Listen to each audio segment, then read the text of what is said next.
25 जून को मनाया जाएगा संविधान हत्या दिवस और ये एक बड़ा डिसीजन है जो सरकार की तरफ से लिया गया है। आपको याद होगा संविधान पर बहुत बहस होती रही, पूरे चुनाव के दौरान ये मुद्दा छाया रहा। 25 जून इमरजेंसी लगी थी, इस दिन संविधान हत्या दिवस के तौर पर मनाया जाएगा। 1975 में आपातकाल लगा था। केंद्र सरकार ने इसको लेकर नोटिफिकेशन जारी किया है। केंद्रीय गृह मंत्री अमित शाह ने इसकी जानकारी दी है, एक्स पर उन्होंने पोस्ट किया और इसके बारे में जानकारी दी है। इंदिरा गांधी ने आपातकाल से लोकतंत्र का गला घोटा था, जो उन्होंने एक्स पर लिखा है, और इसीलिए 25 जून को और इसके लिए नोटिफिकेशन जो गैजेट होता है वो जारी कर दिया गया है। और इसके मुताबिक 25 जून एक काले दिन के तौर पर याद किया जाना चाहिए, क्योंकि इस दिन लोकतंत्र का गला घोटा गया था, संविधान की हत्या की गई थी। तो संविधान हत्या दिवस, देखिए संविधान शब्द का भी इस्तेमाल इसमें किया गया है। बार बार संविधान की दुहाई दी गई विपक्ष की तरफ से, और इसी संविधान वाली बात को काउंटर करने के लिए भारतीय जनता पार्टी, आपको याद होगा कि जैसे ही सेशन शुरू हुआ था उसके बाद से ही लगातार इमरजेंसी को लेकर हमलावर रही थी कांग्रेस पर। वहीं कांग्रेस भी संविधान के साथ में चाहे शपथ लेना हो या दूसरे कई तरीके हैं जिनके जरिए अब भी चुनाव के बाद भी इस पूरे मामले को आगे बढ़ाया जा रहा है। मेरे सहयोगी मोहित शुक्ला आपको ज्यादा जानकारी देंगे। मोहित, नोटिफिकेशन में क्या क्या लिखा है पहले तो वो जानना चाहेंगे आपसे। देखिए प्रवीण जी, आपको मैं बता दूं कि आज वीकेंड है और वीकेंड में सब कुछ एकदम सुस्त और ठंडा जा रहा था, लेकिन अचानक से जैसे ही ये नोटिफिकेशन आया है तो दो बस बातें मैं कहना चाहूंगा। सबसे पहले कि आपातकाल की यादें गड़े मुर्दे उखाड़ लाई हैं और शिथिल पड़ी हुई राजनीति में नई उबाल लाई हैं। अब नोटिफिकेशन में क्या लिखा है वो भी मैं आपको एक बार बता देता हूँ।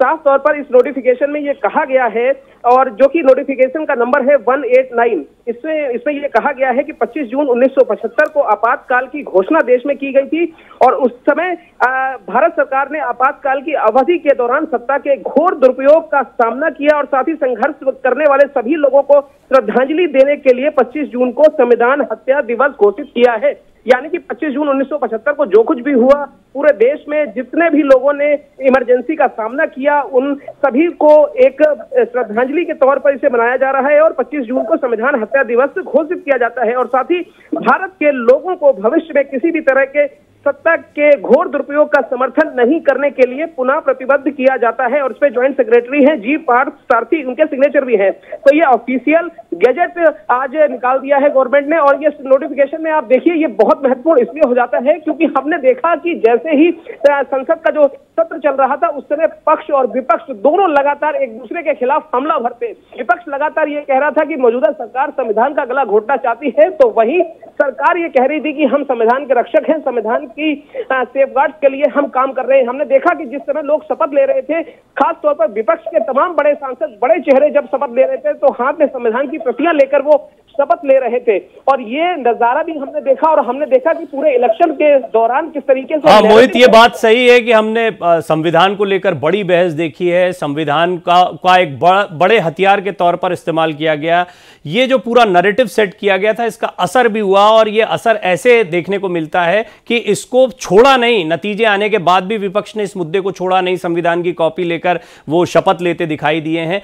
ये बताइए कि इससे काउंटर करने में कितनी मदद मिल रही है, और विपक्ष का ये जो हमला है संविधान वाला, इसको ऐसा लगता है कि सत्ता पक्ष भी बहुत सीरियसली ले रहा है कि लोगों के दिमाग में कहीं ये बात घर ना कर गई हो?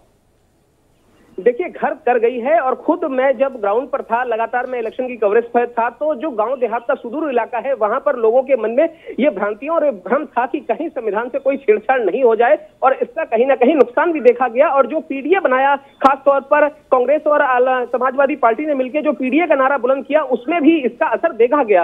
अब आप एक बात समझिए, रही बात है जो विपक्ष है उसको काउंटर करने के लिए, तो खुद जयराम रमेश ने एक ट्वीट किया। उन्होंने कहा कि 4 तारीख को मोदी मुक्ति दिवस मनाया जा रहा है और जनता ने तो इसका एक सिग्नल भी दे दिया। और दूसरी तरफ आप एक बात समझिए कि राहुल गांधी कई साल पहले, यानी कि 2-3 साल पहले की मैं जिक्र कर रहा हूं, राहुल गांधी जब कार्नेल विश्वविद्यालय में थे तो उन्होंने इस बात का जिक्र किया था कि इमरजेंसी हमारी गलती थी, इमरजेंसी लगाना हमारी गलती थी। उसके लिए देश से कांग्रेस पार्टी माफी भी मांग चुकी है।